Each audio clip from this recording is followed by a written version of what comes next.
Buat jamaah yang baru bergabung, hari ini kita sedang bahas tema yang sangat bagus sekali, yaitu My Mom, My Everything dengan bintang tamu Nikita Mirzani. Alhamdulillah. Ya, ini sebelum lanjut ke tausiah dengan guru-guru kita, langsung aja ini ada sebuah video viral seorang ibu rumah tangga yang berniat, subhanallah, nauzubillah min dzalik, menjual organ tubuhnya untuk melunasi hutang demi kebutuhan keluarga. Ya, seperti ini dia tayangannya. Mau dapat uang dari mana? Coba-coba jual kayak apa, peralatannya laundry itu kalau saya tawar-tawarkan tidak ada. Sedangkan saya kan butuh buat bayar utang itu. Tidak banyak, cuma 2 juta itu. Tidak ada, pinjam-pinjam sama yang lain-lain tidak ada juga. Akhirnya kepikiran sampai itu. Subhanallah ya, perjuangan seorang ibu ya Kak. Kita bisa lihat juga Betul. tadi.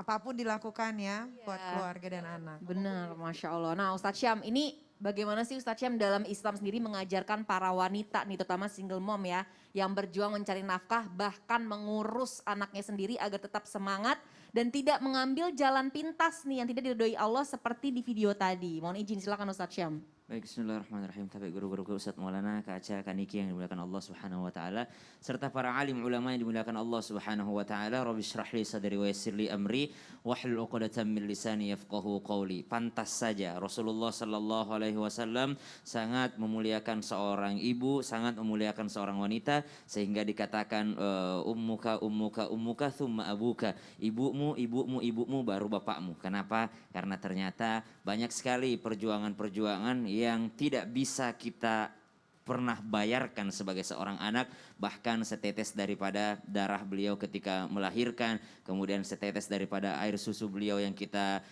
minum, kemudian setetes daripada keringat beliau untuk yang namanya single mom mencari nafkah untuk kita.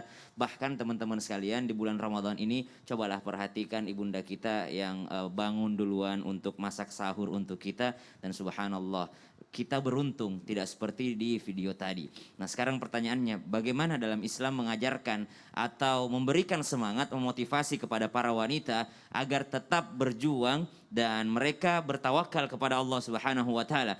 Intinya adalah yang pertama, niatlah karena Allah Subhanahu wa taala. Tadi dikatakan oleh Kak Niki bahwa keikhlasan itu penting. Kenapa itu keikhlasan? Ikhlas itu adalah kemurnian. Kenapa? Kemurnian dirinya bahwa memang saya membesarkan anak-anak ini karena mereka adalah titipan dari Allah Subhanahu wa taala dan saya akan dimintai pertanggungjawaban di hadapan Allah Subhanahu wa taala, dan tidak semua ibu mempunyai rasa itu. Maka niat ikhlas karena Allah Subhanahu wa taala ini yang akan menguatkan kita, dan niat itu adanya di hati. Betapa banyak orang yang ketika berpuasa maka mereka kuat untuk menahan lapar dan haus dari waktu subuh sampai waktu maghrib ya, dari terbitnya fajar sampai terbenamnya matahari. Apa yang membuat mereka kuat? Ternyata yang membuat mereka kuat adalah adanya niat di dalam diri mereka.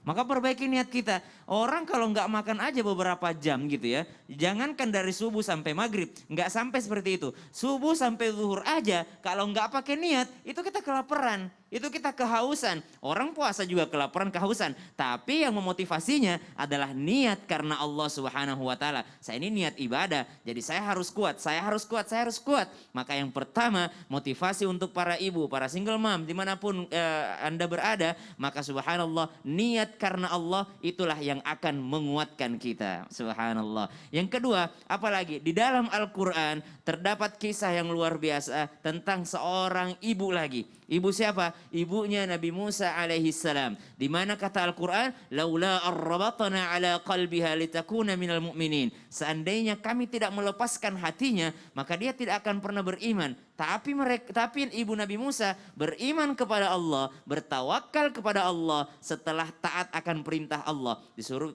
taruh baby Musa ke dalam keranjang yang belum tentu anti air, lalu dialirkan ke Sungai Nil. Sungai Nil gelombangnya luar biasa, Masya Allah, panjang dan lebar sungai tersebut.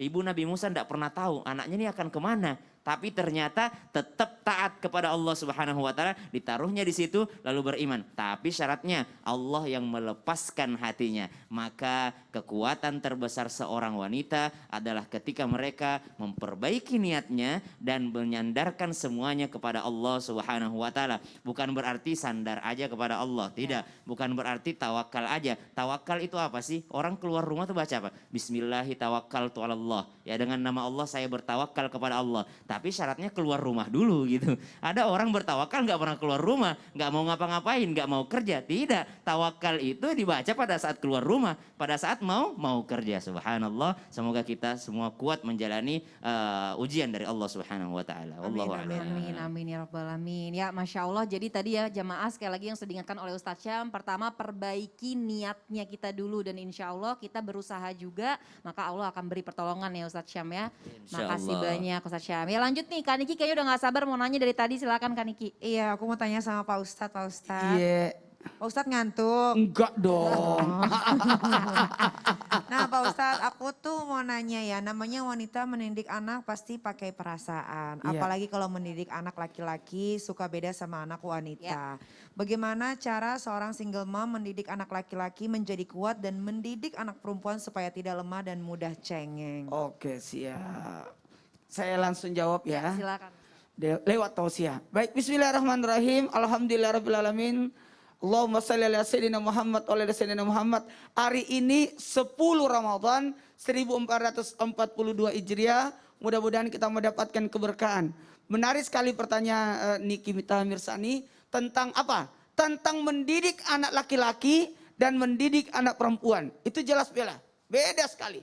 Anak laki-laki baru lahir membawa fitrah kawamnya. Apa itu pemimpin? Anak laki-laki itu berjiwa pemimpin, lebih banyak gerak daripada omongan. Makanya biasanya anak laki-laki itu tantrum. Ngamuk, nggak apa sih maunya nih? Ngamuk-ngamuk. Nah, seseorang yang mampu memimpin, kelak dia akan jadi pengarahan, kemudian memberikan solusi, itulah ciri pemimpin. Dan anak laki-laki itu memang Allah ciptakan sebagai pemimpin. Sekali lagi, sebagai pemimpin. Makanya tapi tunggu dulu. Anak laki-laki itu milik ibunya sebenarnya. Masya Allah. Milik ibunya. Kalau anak perempuan milik ayahnya. Makanya perempuan tidak bisa nikah kalau bukan bapaknya yang kasih nikah jadi wali. Tapi anak laki-laki sampai kapanpun tetap milik ibunya. Sekalipun dia sudah punya istri. Tetap berbakti kepada ibu. Nah, itulah anak laki-laki. Yang memberi anak laki-laki tantangan. Tantangannya apa? Anak laki-laki itu harus keluar. Anak laki-laki itu kalau anak perempuan waqarna fi buyutikum. Anak perempuan itu di rumah. Artinya berada dalam genggaman didikan yang luar biasa. Cuman anak laki-laki ini mohon izin karena tantangan, dia suka tantangan. Dia suka tantangan. Jangan naik di situ, tetap dia manja. Itulah anak laki-laki. Bedanya anak perempuan sama anak laki, maka anak laki-laki itu, mohon maaf, anak itu namanya kebanggaan. Bangga kita. Tapi anak perempuan adalah kesayangan, itu bedanya. Anak laki-laki kebanggaanku, anak perempuan adalah kesayanganku. Makanya kalau kita belajar bagaimana mendidik anak laki, coba Rasulullah SAW betul ayahnya meninggal, tapi ada kakeknya. Ada kakeknya. Betul kakeknya meninggal, ada pamannya. Jadi betul-betul ada sosok figur ayah. Makanya sosok yang namanya, maaf saya katakan sosok yang namanya anak laki-laki itu harus mendapatkan figur sosok bapak. Jadi tidak boleh lama-lama. Ya aku harus nikah lagi cepet-cepet nih. Ya harus karena sosok anak laki-laki membutuhkan yang namanya figur sosok seorang ayah.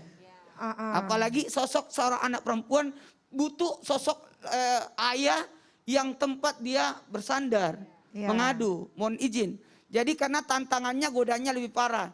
Mohon izin, mohon maaf tanpa menggurui, karena ini saya juga rasakan ya. Sosok anak-anak itu butuh sosok ayah, butuh sosok ibu. Makanya saya ambil keluarga dari Makassar, suami istri, saya bawa ke rumah untuk menjadi sosok yang bisa menggantikan atau bisa merawat anak-anak. Karena sosok sosok-sosok inilah yang dibutuhkan. Makanya sebelum wafat Abdul Muthalib langsung mencari siapa yang akan mendidik Nabi. Siapa yang dicari? Bukan Abu Lahab.